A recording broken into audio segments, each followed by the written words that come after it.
পশ্চিম এশিয়ায় যুদ্ধের দামামা। মার্কিন ইসরায়েলি আগ্রাসনের জবাবে রক্তক্ষয়ী প্রতিশোধ নিচ্ছে তেহরান। আকাশ থেকে বৃষ্টির মতো ঝরে পড়ছে ইরানি ড্রোন আর মিসাইল। ধুলোয় মিশে যাচ্ছে পেন্টাগনের দম্ভ। ২৮ ফেব্রুয়ারি থেকে শুরু হওয়া মার্কিন ইসরায়েলি হামলার জবাবে পাল্টা আঘাত হেনেছে ইরান।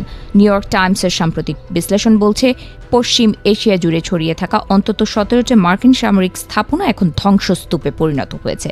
স্যাটেলাইট ইমেজে ধরা পড়েছে ভয়াবহ ক্ষয়ক্ষতির চিত্র। বিশ্লেষকরা বলছেন, ইরানি হামলার তীব্রতা আর কৌশল দেখে খোদ হোয়াইট হাউসও স্তব্ধ। ডোনাল্ড ট্রাম্পের প্রশাসন যতটা আঁচ করতে পেরেছিল, ইরান তার চেয়েও কয়েক গুণ বেশি শক্তিতে আঘাত এনেছে। আধুনিক সমরাস্ত্রের এক বিশাল ভান্ডার নিয়ে আগে থেকেই প্রস্তুত ছিল তেহরান। ইরানের প্রথম দফার আঘাতেই কেঁপে ওঠে মধ্যপ্রাচ্যে আমেরিকার বৃহত্তম ঘাঁটি হিসেবে পরিচিত আল উদেইদ বিমান ঘাঁটি। এছাড়া আলী আল সালেম, ক্যাম্প বোহরিং এবং প্রিন্স সুলতান বিমান ঘাঁটিতে ব্যাপক ধ্বংসযজ্ঞের খবর পাওয়া গেছে।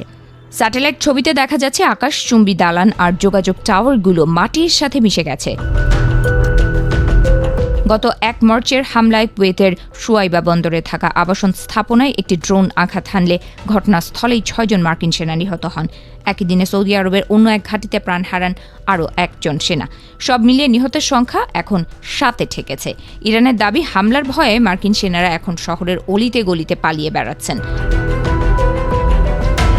শুধু বাহরাইনে অবস্থিত মার্কিন নৌবাহিনীর ৫ম নৌবহরের সদর দফতরে হামলায় ক্ষতি হয়েছে প্রায় $২০০ মিলিয়ন।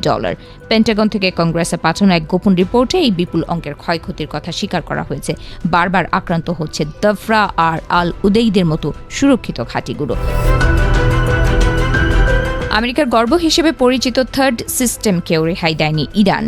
মুয়াফফাক সালতি বিমান ঘাঁটির একটি রাডার ইউনিট ধ্বংস হয়েছে, যার মূল্য প্রায় $৫০০ মিলিয়ন।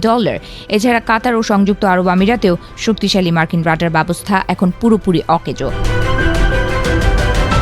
কাতারের উমদাহেলের কাছে অবস্থিত $১.১ বিলিয়ন মূল্যের NFPS-132 লং রেঞ্জ রাডারটিও ইরানি ড্রোন আর মিসাইলের কবলে পড়েছে।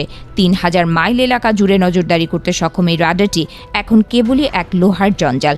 স্যাটেলাইট ইমেজে দেখা যাচ্ছে রাডারটির সুরক্ষা কবচ বা রেডমগুলো ছিন্ন ভিন্ন হয়ে গেছে। ইরানের এই পাল্টা আঘাতে ওয়াশিংটনের সামরিক কৌশলে বড় ধরনের ধস নেমেছে। একদিকে হাহাকার, অন্যদিকে নতুন কোনো হামলার আশঙ্কা। পশ্চিম এশিয়ার মানচিত্র থেকে কি তবে মার্কিন আধিপত্যের পতন শুরু হলো, সেই প্রশ্নও উঠছে।